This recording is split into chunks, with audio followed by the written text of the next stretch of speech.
2019 का सेट जो है 822 AB हम पढ़ेंगे। चलिए तो स्टार्ट करते हैं। 822 का जो 2019 है, सेट नंबर 822 AB है। और पहला क्वेश्चन सॉल्व करेंगे इसका। पहले का जो बहुविकल्पी है ऑब्जेक्टिव टाइप क्वेश्चन करा, एक द्विघात बहुपद के अधिक से अधिक कितने शून्य हो सकते हैं। तो आपको मैंने बताया था कि द्विघात बहुपद में अधिक से अधिक 2 ही शून्य होते हैं। 3 घात है तो 3 शून्य होंगे, उसके 4 घात है तो 4 शून्य होंगे, ठीक ना। जितने घात का बहुपद होता है उसके उतने ही शून्य होते हैं, ठीक है।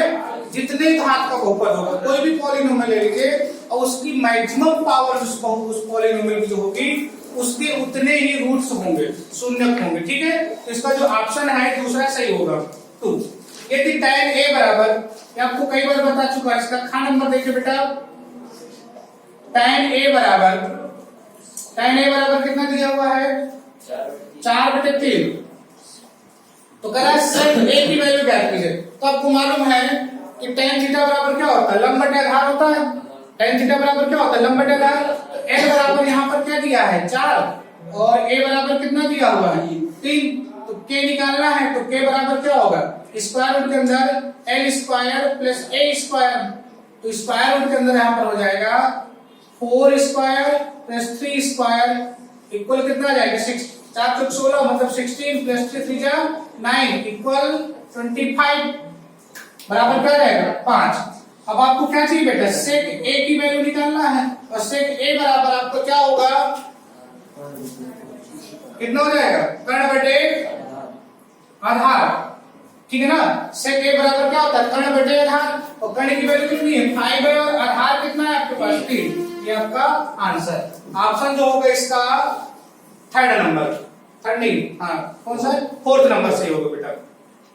1 से 10 तक की धनात्मक सम संख्याओं का समांतर माध्य क्या होगा, समांतर माध्य निकालना है। 1 से 10 तक की सम संख्याएं कहां से लेकर के बेटा 1 से 10 तक की। तो पहले का नंबर 1 से 10 तक की, ये कह रहा है ना बेटा 1 से 10 तक की, 1 से 10 तक की सम संख्याएं।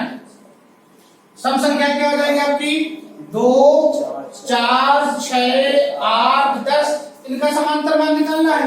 तो समांतर मान का जो फार्मूला आपने पढ़ा है, जो ठीक है ना, मीन वाला जो फार्मूला पढ़ा है, अरिथमेटिक मीन जो होता है, x बार बराबर क्या हो जाएगा सिग्मा x अपान n।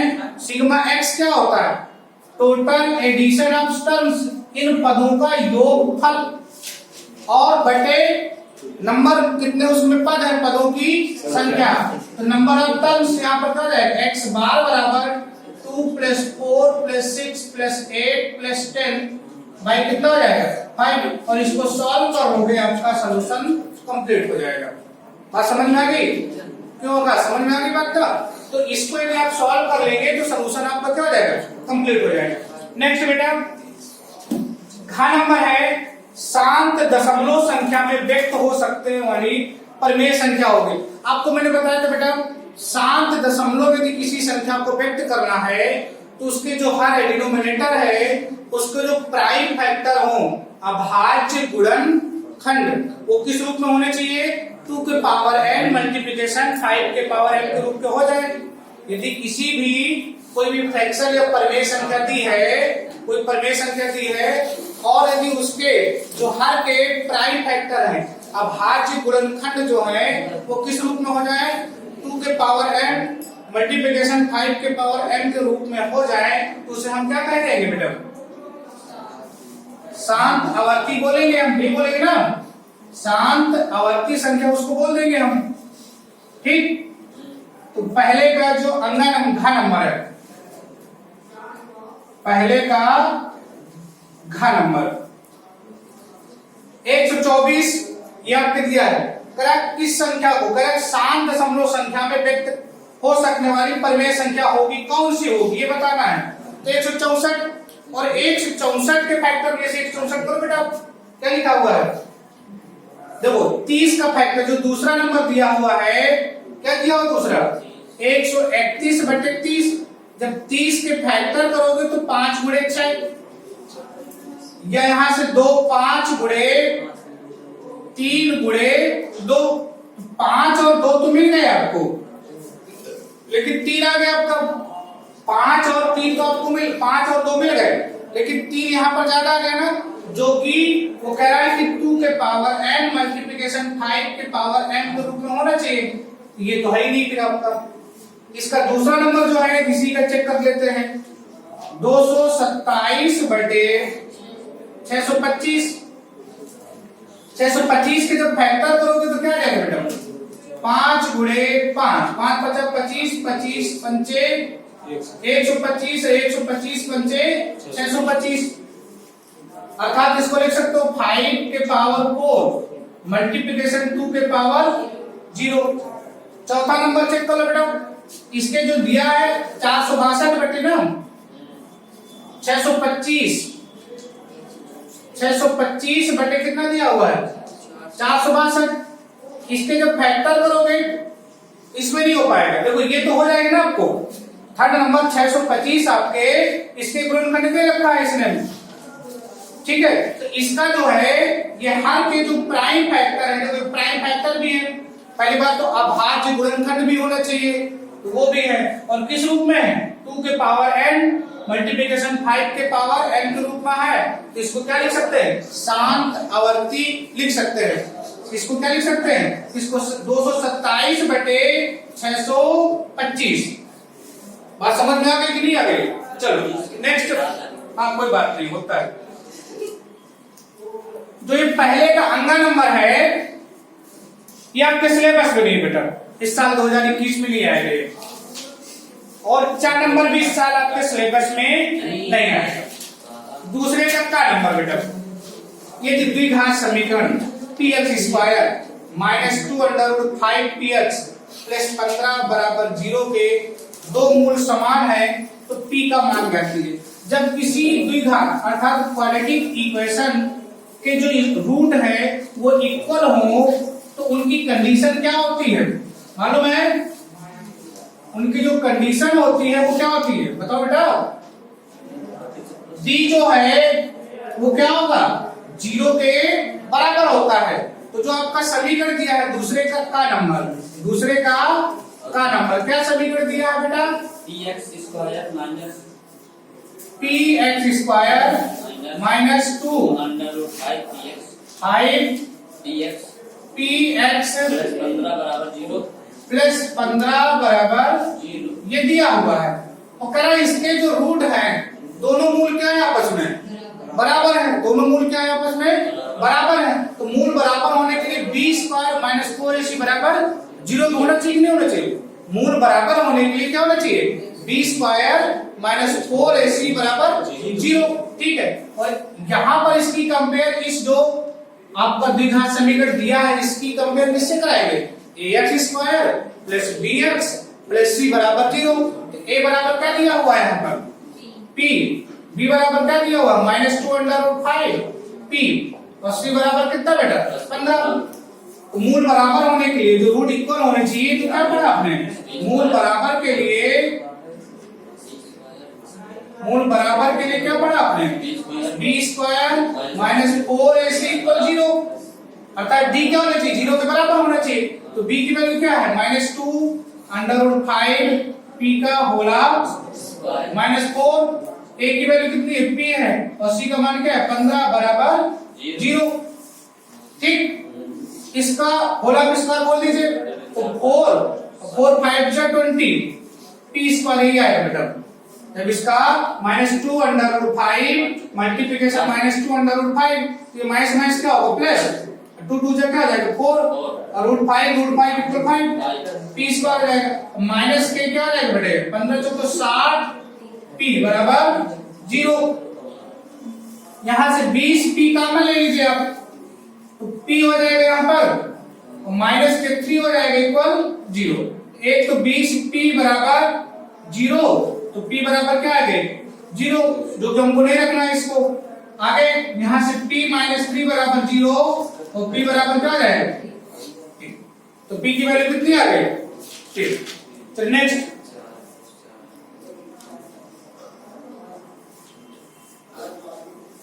ठीक है, तो p बराबर कितना आ जाएगा 3 आ जाएगा। ओके, जो दूसरे का खा नंबर है आपके सिलेबस में नहीं है, दूसरे का जो खा है वो आपके सिलेबस में नहीं है। दूसरे का गा नंबर, एक मीनार की ऊंचाई, हाइट एंड डिस्टेंस का सवाल है। एक मीनार की ऊंचाई 20 मीटर है, जमीन पर बनने वाली इसकी छाया की लंबाई 20√3 है, तो सूर्य का उन्नयन कोण ज्ञात करना। देखना बेटा, एक मीनार है, कैसी है एक मीनार, वो कितनी ऊंची है भैया 20 मीटर है, ठीक। उसकी जो छाया पड़ रही है, क्या पड़ रही है उसकी छाया कौन सा नंबर, घा नंबर ना दूसरे का। चलिए, एक मीनार, ये क्या हो गया आपके गा है, चलो गा है, मीनार है आपकी, और मीनार की जो छाया, इसकी जो छाया पड़ रही है, ये मीनार की छाया ये होगी ना, ये 20 मीटर ऊंची मीनार है, ठीक। इसकी जो छाया है 20√3 मीटर है, क्लियर। तो कह रहा है कि इसके जो कोण बनता है इससे, वो कोण कितने इसका, हम करें थीटा है आपका, ये ए हो गया और ये बी हो गया और ये क्या हो गया सी हो गया, ठीक। तो अब यहां से आपको ये कोण निकालना है, तो tan थीटा बराबर आप लगा दीजिए लंब बटे आधार, लंब कितना है ए बी और आधार कितना है ए सी, तो 20/20√3, ये और ये कैंसिल, तो tan थीटा बराबर क्या जाएगा 1/√3, और tan 60 किसकी वैल्यू होती है tan 30 की, tan 30 ये और ये कैंसिल, थीटा बराबर कितना आ जाएगा बेटा 30, ठीक। ओके, दूसरे का घा नंबर, दूसरे का घा नंबर बहुलक ज्ञात करना है, और बहुलक आपने पढ़ रखा है। बहुलक क्या होता है बेटा, बहुलक मैंने आपको बताया था, बहुलक क्या बताया था कि कोई आंकड़े दिए हुए हैं, कोई डाटा आपके पास है और किसी नंबर की बार बार आवृत्ति हो रही हो, तो उस आंकड़े का वो क्या कहलाता है, बहुलक कहलाता है। यदि किसी नंबर की बार बार आवृत्ति हो रही हो तो उसको हम क्या कहेंगे, बहुलक कहते हैं। तो उसको क्या कहेंगे हम, बहुलक कहते हैं, ठीक है। तो ये अब जो दूसरे का नंबर है, इसमें क्या दिया हुआ है बेटा 10, 13, 17, 19, 12, 15, 19, 20, 19, 17। अब इस आंकड़े में सबसे ज्यादा बार कौन आया हुआ है 19 आया है, तो इसका बहुलक क्या आ जाएगा बेटा 19 हो जाएगा। नेक्स्ट,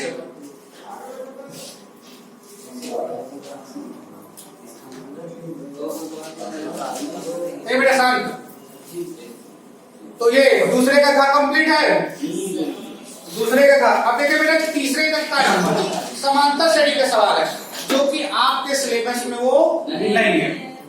तीसरे का खा ये प्रबंटी का है, जो आपके सिलेबस में नहीं है।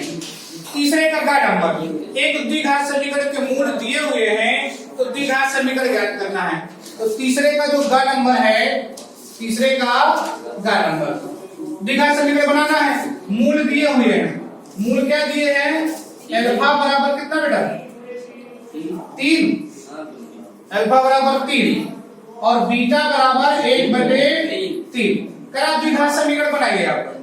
तो द्विघात समीकरण का फार्मूला होता है बेटा, द्विघात समीकरण बनाने के लिए क्या फार्मूला होता है, x² माइनस मूलों का योगफल इंटू x प्लस मूलों का गुणनफल बराबर 0, ठीक। तो x² माइनस अल्फा मतलब 3 प्लस 1/3 इंटू x प्लस 3 गुणे 1/3 बराबर 0, ठीक। x² minus 3 9 plus 1/3 into x, और ये 3 से 3 कट जाएगा और प्लस 1 बराबर 0, ठीक है। तो x² माइनस के 10x बटे 3 प्लस 1 बराबर 0। इसको और आगे सॉल्व करना चाहो तो एलसीएम लेके इसको क्या कर सकते हो, हल कर सकते हो। इसको एलसीएम लेके इसको क्या कर सकते हो, हाँ।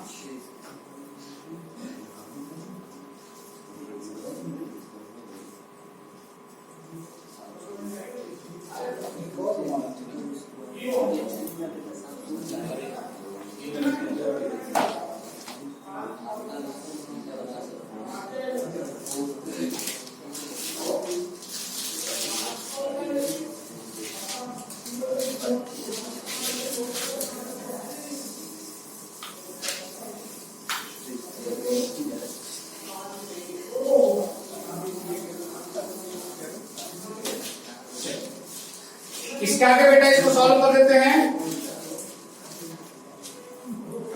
इसका एलसीएम ले लीजिए तो 3 आ जाएगा एलसीएम। इसका एलसीएम कितना आ जाएगा 3। क्या आ जाएगा 3x स्क्वायर माइनस के 10x प्लस के 3 बराबर 0। इसका क्रॉस मल्टीप्लिकेशन करा दीजिए तो 3x स्क्वायर माइनस के 10x प्लस 3 इक्वल 0। ये क्या हो गया आपका समीकरण हो गया। चलिए तीसरे का जो उदाहरण नंबर है ये पिछली क्लास में मैंने आपको बताया था। एक आयताकार बाग का अर्ध परिमाप 36 मीटर है, लंबाई चौड़ाई से 4 मीटर अधिक है, तो आयताकार बाग की विमाएं क्या कीजिए। बताया था ना आपको भाई अर्ध परिमाप कितना उसका 36 और आपको मालूम है कि आयत का परिमाप क्या होता है 2 लंबाई प्लस चौड़ाई। ठीक, और कह उसकी जो लंबाई है चौड़ाई से 4 मीटर अधिक है।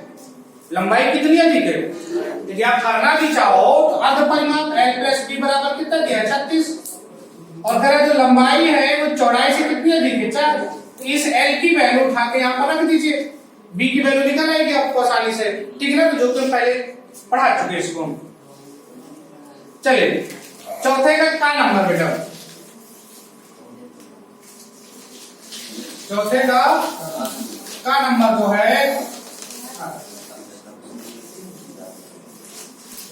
इसकी दूसरी माल कहां गई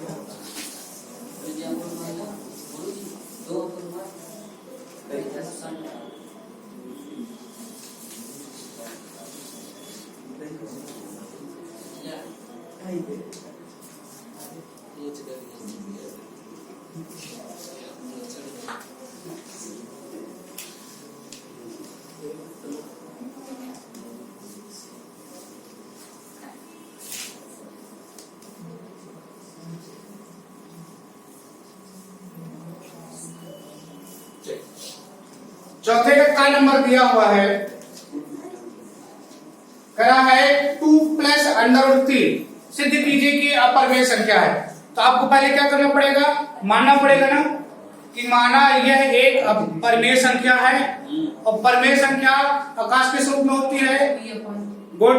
तो p अपान q और q क्या होता है नॉट इक्वल 0 और p तथा दोनों क्या होते हैं पूर्णांक होते हैं।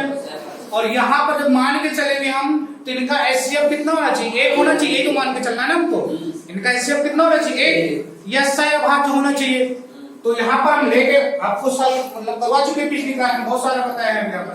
तो 2 प्लस अंडर 3 बराबर p अपान q हो जाएगा ये। ठीक है, 2 प्लस अंडर 3 बराबर 5 बटे वो p बटे q हो जाएगा। अब ये क्या हो गया परिमेय संख्या और p और q का मात्रा कितना है 1 है, एचसीएफ कितना 1 है। यहां से क्या करेंगे √3 इक्वल p अपान q माइनस 2। ठीक, यदि आपको लांग में आ जाए 2 नंबर का है तो आप यही से सॉल्व कर लीजिए। चूंकि p अपान q एक परिमेय संख्या है और 2 भी क्या है आपकी परिमेय संख्या है और परिमेय संख्या माइनस परिमेय संख्या बराबर परिमेय संख्या। और हम जानते हैं कि अंडर √3 एक अपरिमेय संख्या है, इसलिए √3 not equal p upon q minus 2।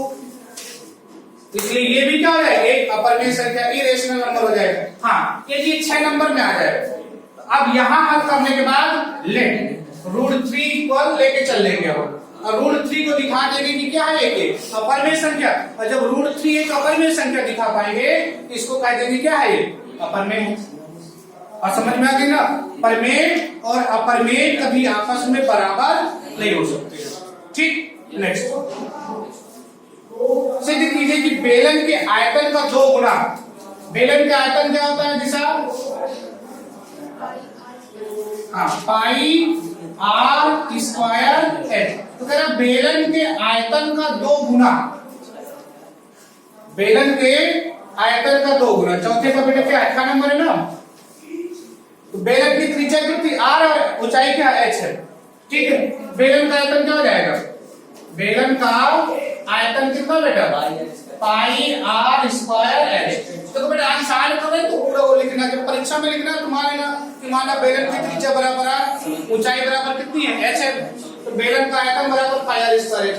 इसके बाद क्या हो जाएगा, बेलन का वक्र पृष्ठ, बेलन का वक्र पृष्ठ, वक्र पृष्ठ क्या हो जाएगा 2 पाई आर एच। ये बेलन का वक्र पृष्ठ होता है।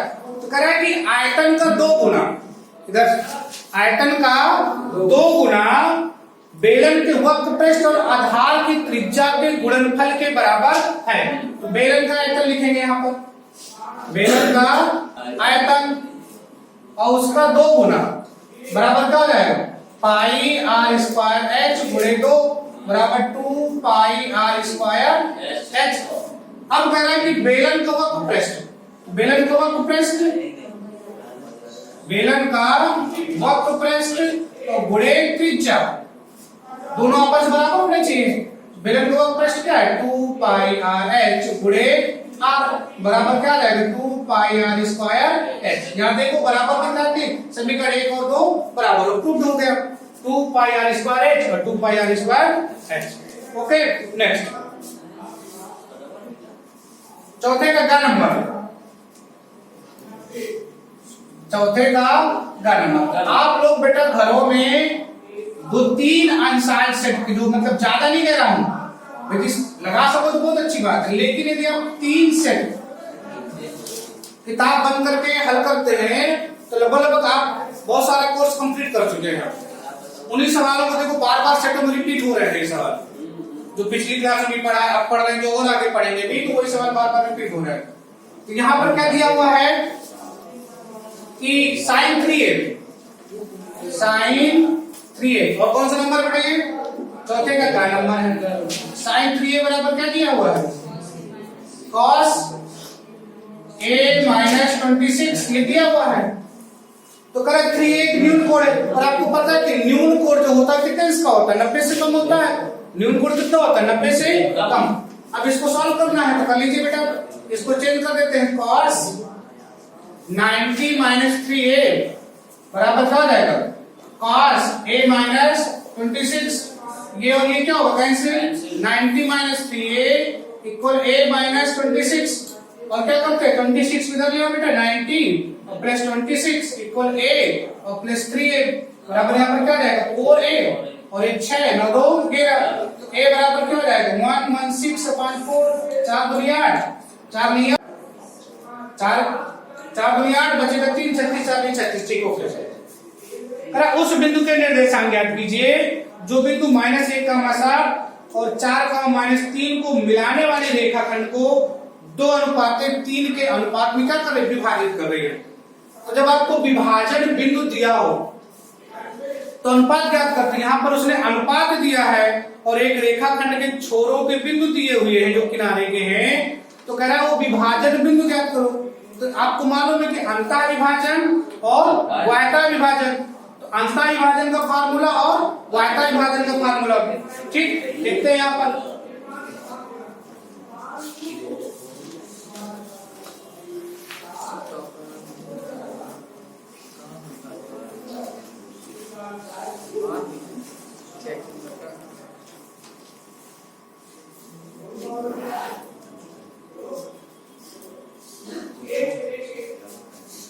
क्या हो जाएगा यहाँ पर बिंदु दिया हुआ है, देखना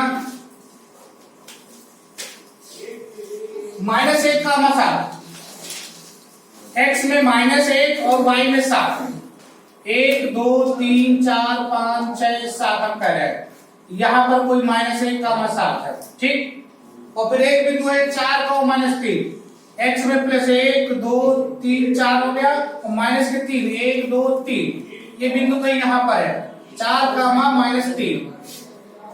इसको जो है 2:3 के अनुपात में विभाजित किया जा रहा है। इसको क्या किया जा रहा है कहीं 2 अनुपात, मान लेते हैं कि P जो है इसका ये क्या है विभाजन बिंदु है और इसके निर्देशांक x का होगा ये निकालना है। इसको 2:3 में क्या किया जा रहा है विभाजित किया जा रहा है। यहां पर विभाजन बिंदु किसके, विभाजन बिंदु P के निर्देशांक, और P के निर्देशांक क्या होते हैं बेटा विभाजन बिंदु, अंतर विभाजित हो रहा है, तो क्या आ जाएगा यहां से m1 x2 + m2 x1 बटे m1 प्लस m2 कामा m2 m1 y2 plus m2 y1 बटे m1 प्लस m2। ठीक, यहां से निकल आएंगे p जो है, p क्या है x का y। आपको पता है कि m ये है 2 और n कितना 3 है, m और 2 कितने 3 हो गए। तो यहां से आप देखिए, ध्यान दीजिए x1 y1 ये m1 की वैल्यू और ये m2 की वैल्यू है, तो m1 2 हो गया और x2 की वैल्यू कितनी देखो, यहां से ये क्या है x1 है और ये y1 है, और ये क्या है x2 और ये क्या है y2 है। तो यहां से x2 कितना 4 माइनस m2 कितना 3 और x1 की वैल्यू कितनी है -1 और 2 प्लस 3 और y1 यहां से m1 कितना बेटा 2 और y2 कितना है -3 और प्लस m2 कितना है 3 और y1 कितना है 7। सही है बेटा, लिखा है। अब इसका बड़ा बात कर लो, 4 दुनिया 8 और 3 हो जाएगा माइनस, 3 2 5 कामा 2 एक बुढ़ा है बेटा, प्लस ना लगा देना यहाँ पर, 3 दूनी 6 और 3 सत्ते 21 बटे 5, ये आ जाएगा बेटा यहाँ पर 5 बटे 5 कामा 15 बटे 5, यहाँ पर जाएगा 1 कामा 3। ये क्या जाएगा इस विभाजन बिंदु के निर्देशांक, क्या जाएंगे ये विभाजन बिंदु के निर्देशांक। ओके, चलिए नेक्स्ट, पांचवें का नंबर है, यदि बिंदु x कामा y और 2 -5 कामा 7 और -4 कामा 5 समरेखी हो तो x और y के बीच का संबंध ज्ञात कीजिए। मैंने आपको बताया तो समरेखी होने के लिए 2 कंडीशन आपने पढ़ी, AB प्लस BC बराबर CA के हो जाए, या तो त्रिभुज के क्षेत्रफल से आप लगा सकते हैं। ठीक है, तो लगा लेंगे कि लगा पाएंगे बेटा, लगा पाओगे? साले आ जाएगा।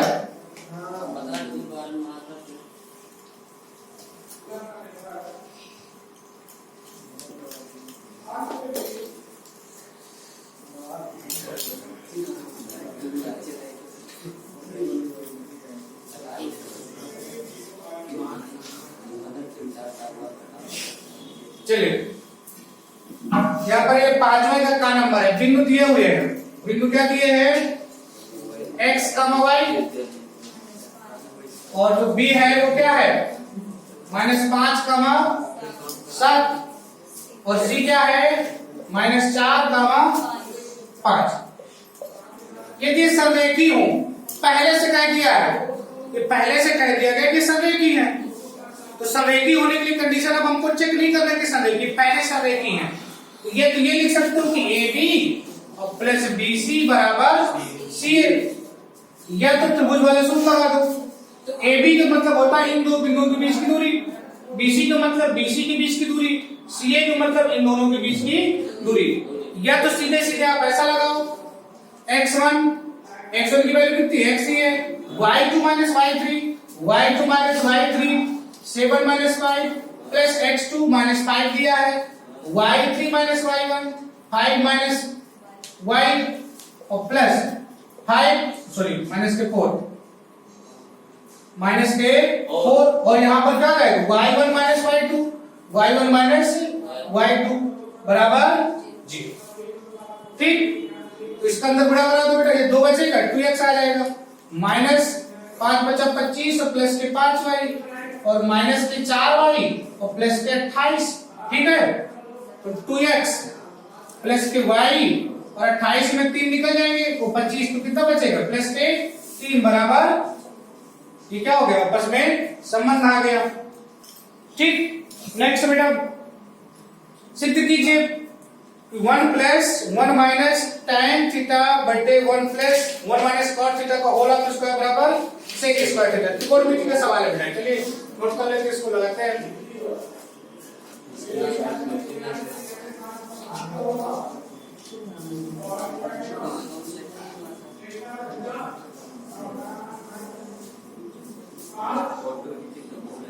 देखो बेटा एक बात बता दूं मैं, आपने पढ़ा होगा साइंस में बताती है कि यदि मेढक दही में गिर जाए तो मर जाता है शायद, ठीक है ना। तो 2 मेढक ऐसे दही में गिर गए, एक मेढक ने ये मान लिया कि मैं मर गया, उसने कोई कोशिश ही नहीं किया। दूसरे ने देखा कि यार 5-6 मिनट है मरने में, दूसरे ने सोचा कि 5-6 मिनट मरने में, तो उसने बढ़िया डांस करने लगा, वहीं बढ़िया वहीं मटकने लगा। और थोड़ी देर बाद देखा वो जो दही है वो क्या बन गया, छाछ बन गया और बाहर आ गया, बच गया। तो मतलब हम ये सोच ले कि यार हम फेल ही हो जाएंगे, क्या होगा पढ़ने से 1 महीना। अरे अभी भी कोशिश करो ना, 1 महीने है एग्जाम के, अब पढ़ सकते हैं, अभी कर सकते हैं आप लोग, नहीं कर सकते हैं। और पता चले वो मेढक से मान ले नहीं अब तो मर ही गए, तो मतलब नहीं निकला ना, मर गए, तो मतलब नहीं, ऐसा नहीं करना बेटा आपको। आगे खाना पर बेटा 1 प्लस 1 माइनस tan थीटा और बटे 1 माइनस cot थीटा का होला स्क्वायर बराबर आपको सिद्ध करना है sec स्क्वायर थीटा। LHS ले लीजिए, आप क्या करते हैं, LHS ले लीजिए। 1 प्लस 1 माइनस tan थीटा बटे 1 माइनस cot थीटा का होला स्क्वायर। 1 माइनस 1 प्लस सॉरी, अब इसको सॉल्व करते हैं। देखो tan को चेंज करेंगे sin बटे cos, इसको हम सीधे हल करके लिखते हैं cos theta minus sin theta बटे cos थीटा। इसको सॉल्व करेंगे तो sin theta minus cos theta बटे क्या आएगा बेटा, sin थीटा, यही आएगा ना। यस सर जी। तो भाई cos थीटा बराबर क्या होता है, cos बटे sin, tan थीटा बराबर क्या होता है, sin बटे cos, पूरे का होल स्क्वायर। ये दोनों कैंसिल हो जाएगा, मैंने आपको बताया था एक दिन। इसको एलसीएम ले कॉमन लेकर इसको सॉल्व करें तो एक ही दोनों सेम चीज लिखी है। ये sin कहां पहुंच जाएगा बेटा, ऊपर पहुंच जाएगा ना। 1 प्लस sin थीटा बटे cos थीटा पूरे का होला स्क्वायर। इसका जब होला स्क्वायर बोलोगे तो 1 प्लस sin स्क्वायर थीटा बटे cos स्क्वायर थीटा या 1 प्लस tan स्क्वायर थीटा और 1 प्लस tan स्क्वायर थीटा बराबर क्या होता है, sec स्क्वायर थीटा के।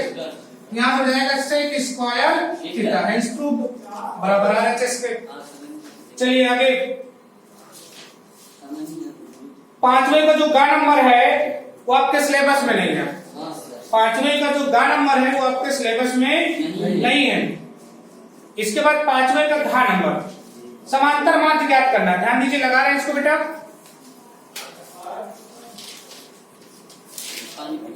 5वें का घा नंबर